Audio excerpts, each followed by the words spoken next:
The sun beat down on the cracked, dusty pavements of Oshodi, Lagos. It was one of those afternoons when the air felt like steam and the ground sizzled underfoot.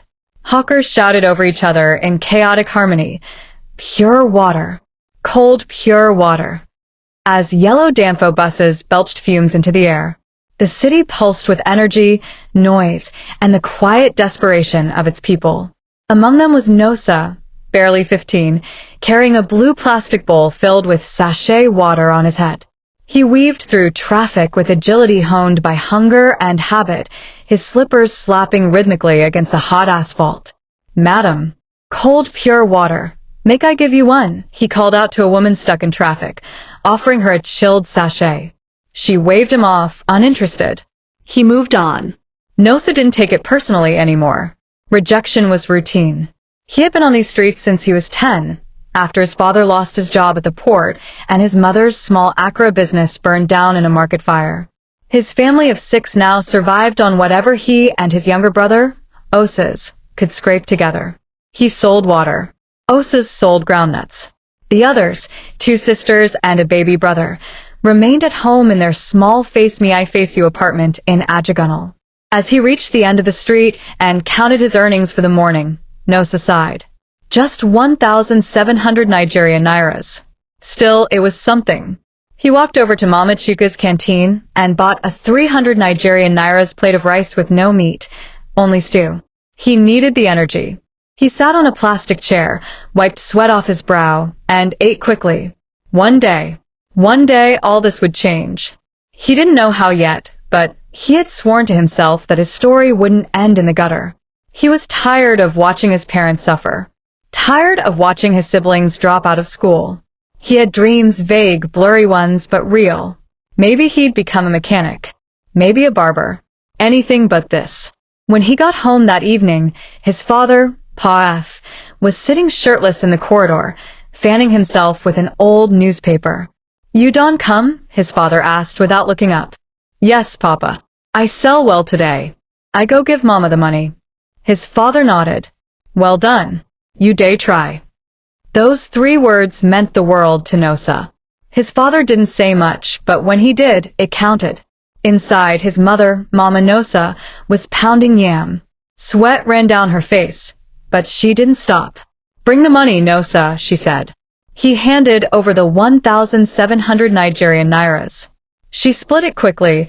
800 Nigerian nairas for tomorrow's foodstuff, 500 Nigerian nairas for Osa's school books, and 400 Nigerian nairas to save for rent. No one asked Nosa if he needed anything. No one noticed the worn-out slippers barely hanging to his feet, or the way his ribs threatened to cut through his skin. But Nosa wasn't angry. He understood. Life didn't give you what you deserved. It gave you what you fought for. That night, as the power flickered on for 5 short minutes, Nosa stood outside, staring at the stars. The air was cooler now, filled with the far-off sounds of night traffic and radio music. He closed his eyes. "God," he whispered, "just one chance. Give me just one shot to leave this life. I swear I go make am." And somehow, the stars above seemed to blink in agreement. 3 years had passed since Nosa whispered his desperate prayer to the stars. He was now 18. He no longer sold sachet water. Through relentless hustle, he had saved up enough to apprentice at a barbing salon owned by one old Baba Sadiq in Ajagunal.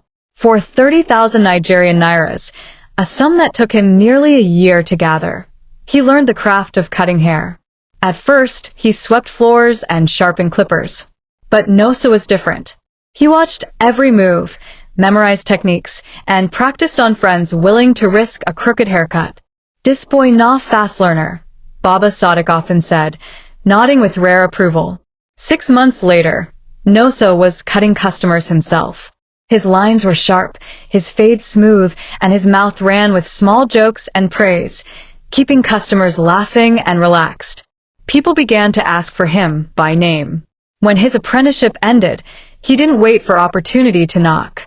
He chased it down. He took a small loan from a cooperative group and rented a tiny wooden space at a junction in Apapa. No signage. Just a mirror nailed to the wall, a second-hand clipper, and an old car battery hooked to a power inverter for when NEPA failed.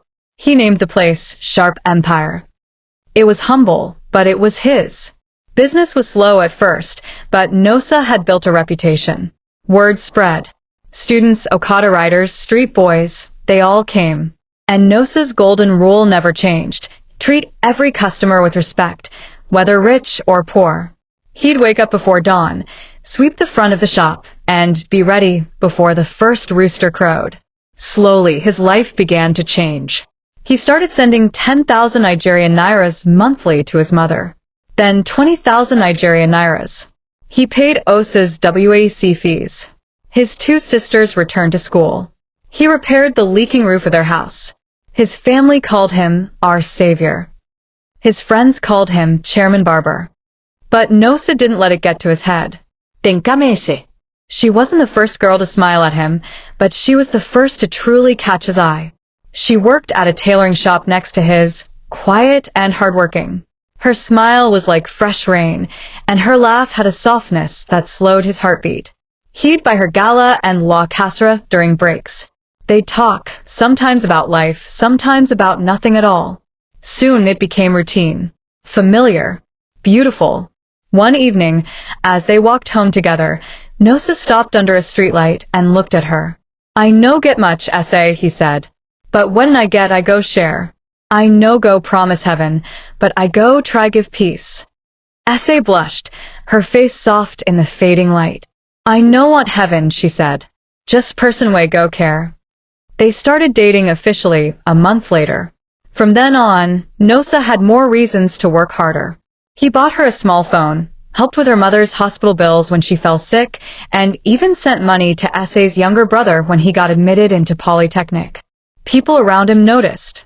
"He do pass himself," some whispered. "Too kind for this Lagos," others said. But Nosa didn't care. If he could help, he would. One rainy Tuesday changed everything.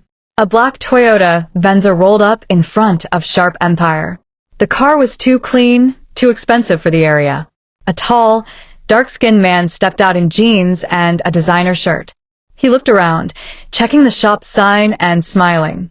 "You the owner?" the man asked in fluent American accented English. "Yes, sir," Nosa replied, standing up. The man nodded. "I need a cut. Something fresh. I'm attending a wedding this weekend." Nosa led him in. As he cut, they talked. The man introduced himself as Mr. Kenneth, a Nigerian-American visiting for his cousin's wedding. "I like your energy," Kenneth said afterward, admiring his clean fade in the mirror. "You work with pride. You remind me of how I started back in Atlanta." "Thank you, sir. I just try make something for myself," Nosa replied humbly. Kenneth stared at him for a long moment. "You ever consider going abroad? Working in a real salon over there?" Nosa's heart skipped. He laughed nervously. "Who go give visa to person like me?" Kenneth chuckled. "What if I told you I can help?" Silence. Nosa blinked. "You serious? I own a chain of salons in Georgia. I like your spirit. I can sponsor you, clean papers. You'll start small, but I assure you you'll grow. Just don't lose that hunger." Nosa couldn't speak. His hands trembled slightly as he cleaned the clipper. 3 months later, after a whirlwind of paperwork, prayers, and near disbelief, Nosa stood at Murtala Muhammad International Airport with a small suitcase, his passport in one hand and tears in his eyes. His family cried. "Ese kraid harder." "I go make una proud," he whispered. As the plane took off and Lagos disappeared beneath him, Nosa gripped the armrest and closed his eyes. He was finally getting his one shot. The first time snow fell on his face, Nosa thought the sky was breaking apart. He had landed in Atlanta, Georgia during winter. The cold smacked him across the cheeks like a jealous lover, and his thin jacket, borrowed from Kenneth's cousin, was no match for the icy wind. But even through the shock of temperature, Nosa smiled. Because for the first time in his life, he felt limitless. Kenneth had been true to his word. He picked Nosa up from the airport, gave him a small room in his basement apartment, and took him to his upscale barbershop the very next day. The place was like nothing Nosa had seen before. Glass walls, spinning chairs, LED mirrors, luxury products on shelves, and customers who wore watches more expensive than anything Nosa had ever touched. Kenneth introduced him to the other barbers, mostly Nigerians and Caribbeans. "Start from cleaning just like back home," Kenneth said. "But I know you. You'll climb fast." And he did. Within 6 months, he was cutting hair. Within a year, he had regular clients. Within 2 years, Nosa had moved out, gotten his own car, and started sending thousands of dollars home every month. Back in Lagos, his parents were stunned. He rebuilt their leaking house into a 2-story duplex in Ajagunal, solid foundation, borehole, and tiled floors. He bought his father a generator and his mother a large shop and filled it with provisions. He sent Osas to study engineering in the university. His sisters learned tailoring and catering. He even paid for his youngest brother's private school fees. When his old friends called with sob stories, he sent money, sometimes 100,000 Nigerian nairas, sometimes 300,000 Nigerian nairas, depending on how desperate they sounded. An essay? He never forgot her. He sent her money every month, paid for her mother's surgery, bought her a sewing machine for her fashion hustle, even sent her an iPhone and a laptop. She'd send sweet messages every Sunday. "My king, God bless you. I day pray for you every night. Nah, you be the reason why my family day smile." Her love felt distant but present. He trusted her. Or, at least he tried to. 15 years went by in a blur of work, savings, and sacrifice. Nosa now owned 2 barbershops in Atlanta, 3 commercial properties, a modest home, and a comfortable savings account. He wasn't just surviving, he was wealthy. But something tugged at him. Home. Not just to visit, but to return, to invest, to build something that would outlive him, to pour back into the soil that had birthed his struggle. Still, Nosa had learned something in America. Trust was like glass. Beautiful, fragile, and once cracked, never the same. He didn't want noise, or fanfare, or pretenders. So he made a plan. "I'm going back," he told Kenneth one evening. "Nice," Kenneth smiled. "Short vacation?" "Not really," Nosa replied. "I'm going for good. I want to open a barbing academy in Lagos. Maybe a logistics company. But first," he paused, "I want to test them." "Test who?" Kenneth asked, raising an eyebrow. "My people," Nosa said quietly. "My family, my fiancé, my friends. I want to know who loved me for me, not for dollars." Kenneth whistled. "You day plan movie." But Nosa was serious. He would return to Lagos. He would tell everyone he had been deported, that he lost everything, that he was starting from scratch. No dollars, no gifts, just an old duffel bag and a faded passport. He would hide his wealth, hide his success, and see their true colors. On a hot Saturday morning, 15 years after he had left with nothing but dreams, Nosa returned to Nigeria. He wore a faded polo, black jeans, and dusty sneakers. He carried a single duffel bag. No iPhone, no wristwatch, no designer anything. At the airport, he told a taxi driver to drop him near Burger, close to where his journey had begun. He switched off his foreign number, took out his Nigerian SIM. No post on Instagram. No word to friends. Just quiet return. When he got home, his mother screamed with joy and fell to her knees, thanking God. Osa shouted. His sisters hugged him. His father pulled him into a rough, silent embrace. Everyone was happy to see him, for the first few days. Then the cracks began to show. The first 3 days were warm. There were long hugs, pots of jollof rice, shouts of "our American brother" from neighbors, and laughter that echoed through the walls of the house Nosa had built. Everyone treated him like a returning prince. But by day 5, the mood shifted. Nosa noticed it in the little things. Osas, now in his late 20s and jobless despite a degree Nosa funded, made a face when Nosa entered the parlor. "Guy, a beg shift. I want watch ball," he said, pushing Nosa aside on the couch. Nosa blinked. "I thought you'd want to hear stories about America." Osa scoffed. "From a deportee?" That word stung. His younger sister, a maid, now married with 2 kids, began ignoring his greetings. She would complain in whispers about how one moo man was occupying the guest room, eating their food without contributing. Nosa caught her one night talking to her husband on the phone. Yes, now. All those years in America, and he returned with one gonna-must-go bag. No car. No laptop. Nothing. His mother was mostly quiet, but Nosa noticed she stopped defending him when the others mocked him. She would sigh, look at him with disappointment and say, maybe this is how God wants it. Only his father remained firm. Every time the others made snide remarks, Papa would shout, shut your dirty mouth. If no be Nosa, una for day hoc pure water for junction. This house way una day raise shoulder inside, who build am. They would fall silent. But the damage was done. Nosa tried to reconnect with his old friends. He visited Uche, whom he helped start a small electronics business in Alaba. Nosa had sent him money for shop rent, a display case, and even helped ship second-hand laptops for resale. Uche barely looked at him. Guy, you don dull oh, Uche said, chewing gum lazily. You day America for 15 years and not just boxers and singlet you come back with?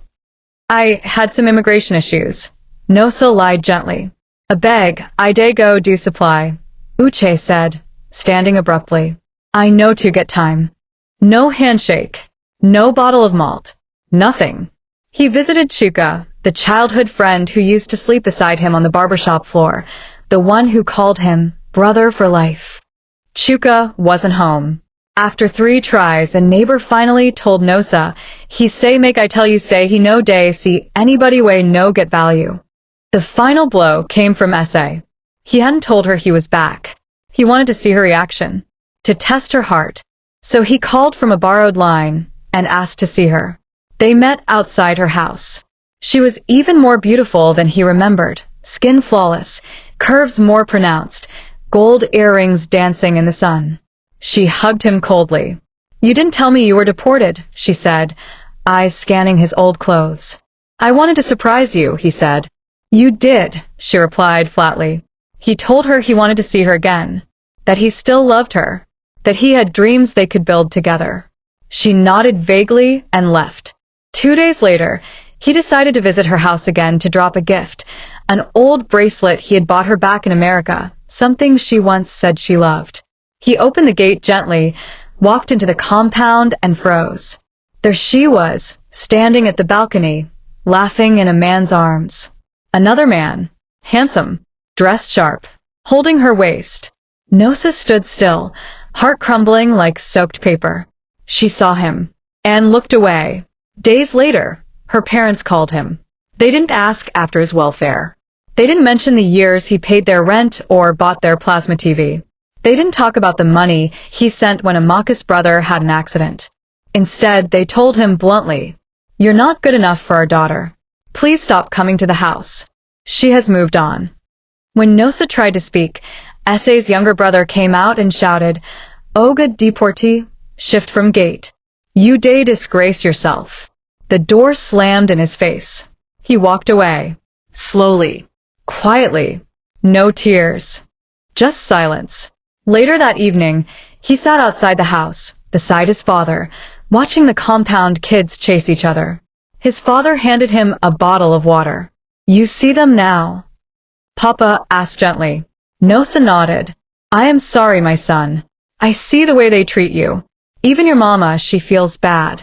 But I will not lie. This test you did, it makes sense. You have seen everybody for who they are." Nosa stared ahead. "I gave them everything. Even small respect they couldn't give me." His father tapped his knee. "Don't worry. God sees everything. Your story has not ended." Nosa smiled sadly. But in his heart, a fire had started. He had tested their hearts now. It was time for the truth. That was how long Nosa had watched them. Family, friends, fiancé, all stripped bare of pretense. They had all failed the test, one after the other, without shame, without hesitation. And now it was time. He woke up early that Friday morning, dressed in a clean white native attire, one he'd kept in his travel bag for this very day, ironed crisply, the embroidery sparkling subtly. He looked in the mirror, cleaned his well-trimmed beard and smiled. A different smile. Not sadness. Not revenge. Clarity. By 10 a.m., a silver Lexus SUV, new model, pulled up in front of the compound. The engine purred. Heads turned. Neighbors peeked from verandas. Children ran to the gate, shouting. A tall man in sunglasses stepped out and opened the passenger door. Nosa stepped out. Even his siblings, who had just mocked him 2 nights before, paused mid-laughter.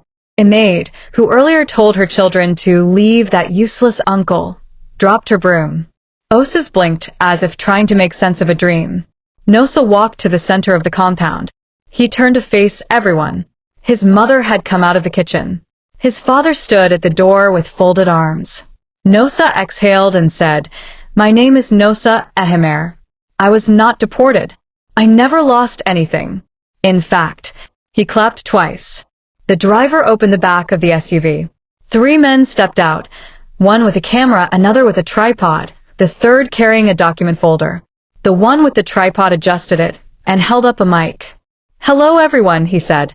"My name is Judah Dave, and I work with Nija's Real Rich Returnees, a YouTube and DSTV documentary program on successful Nigerians abroad who return home undercover to test loyalty before investing." The compound was dead silent. Nosa continued, his voice calm but firm. "I spent 15 years in the U.S. I built a chain of 6 high-end barbershops across New York and New Jersey. I'm a partner in 2 real estate companies. I came back home not because I lost, but because I wanted to build, to invest in people, in dreams." He paused. "I pretended to be deported because I wanted to know who truly stood by me. I wanted to know which of you loved me, and not the money you expected me to bring. And now," he opened the folder and raised it in the air. "These are ownership documents for 3 shops in Lagos, 2 plots of land in Benin, and 5 million naira business grants I was ready to distribute to family and friends I could trust." Still silence. A maid covered her mouth. Osa stammered, "Bro, I no mean those things I talk." Nosa raised a hand. "I don't want apologies. Not today. I just wanted you all to know the truth, and to see yourselves clearly." He turned to his father and walked up to him. "Papa, thank you. You stood by me even when no one else would." His father swallowed hard, his voice gruff with emotion. "You be my son. Even if you come back with nothing, you still my blood. But I thank God say this shame no end me." Nosa embraced him. He looked at his mother. "Mama, I know you were afraid. I don't blame you." Tears ran down her face. She dropped to her knees. "I'm sorry, Nosa. I just didn't know what to believe." He gently helped her up, then turned back to the others. "As for the rest of you, I'll forgive you, but I won't forget." He walked past them and entered the SUV. As it pulled away, Osa sat on the ground, mouth open. A maid burst into tears. Neighbors whispered among themselves. The documentary crew followed behind in another vehicle. That same night, the video went live on YouTube and was aired the following week on DSTV. Deported or Deceived. The story of Nosa Ehemer trended in Nigeria for days, and the country watched as the truth tore through the masks of the people who claimed to love him. 2 days after the revelation, Nosa sat at the boardroom table of a high-rise office in Ikoyi. The city buzzed beyond the glass walls, but inside the room, there was only focus, strategy, power. He had flown back to Lagos the night of the documentary release. The calls, messages, and emails flooded in. Old schoolmates, barbers, influencers, even a commissioner, everyone wanted to connect, talk, or explore opportunities.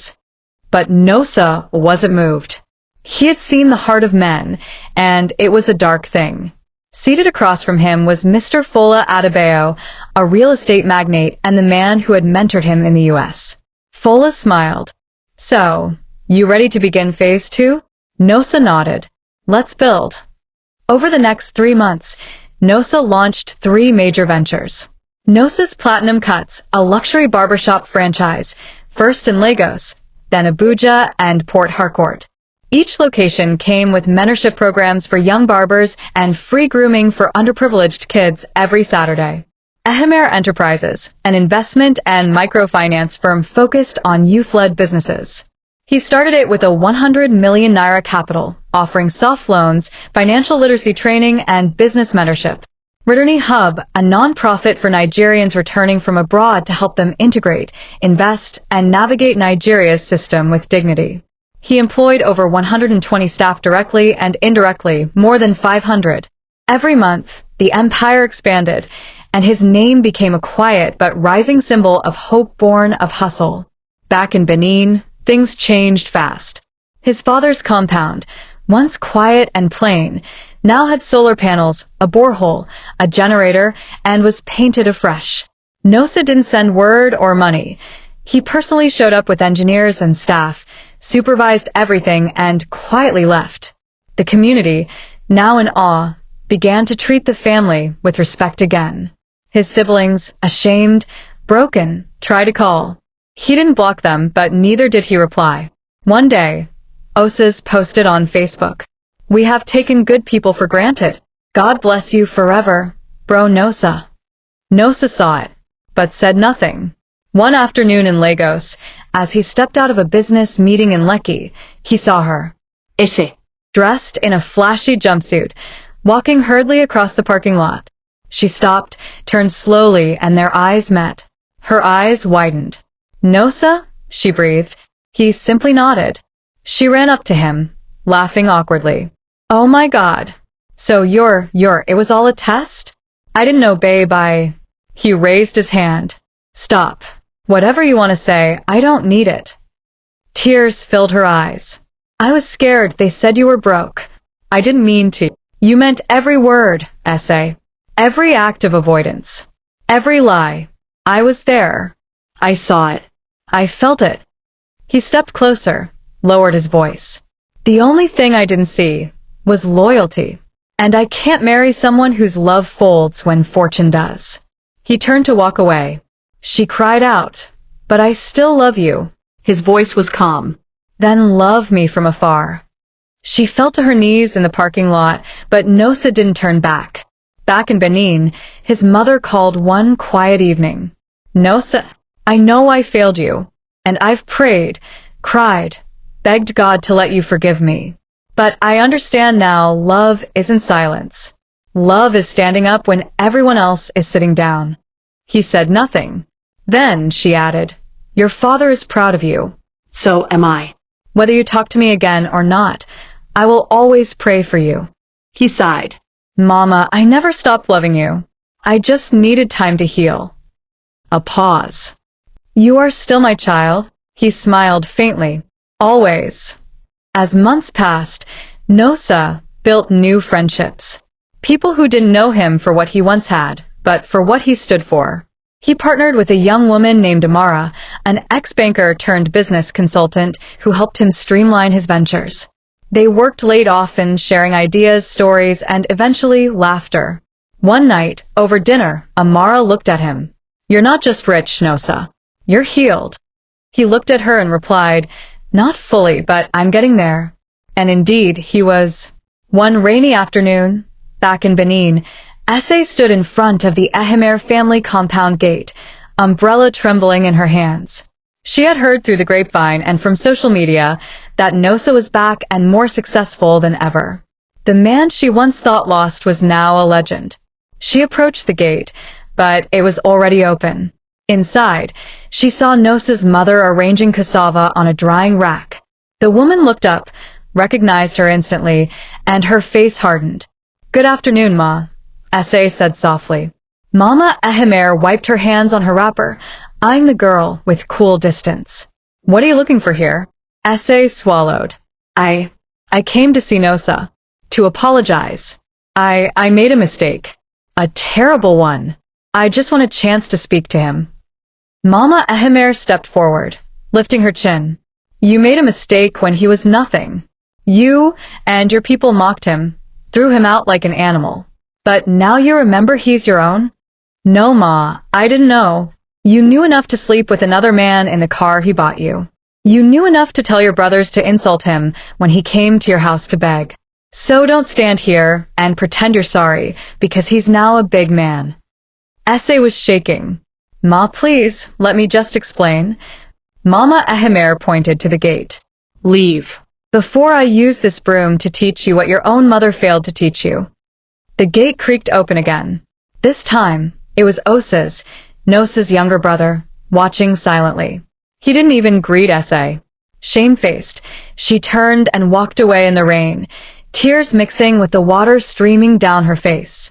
She would never get close to Nosa again. 6 months later, Nosa stood before a crowd of over 500 people in a grand event hall in Victoria Island. The LED screen behind him displayed the words, "Back home, back better, Nosa Ahimer Foundation launch."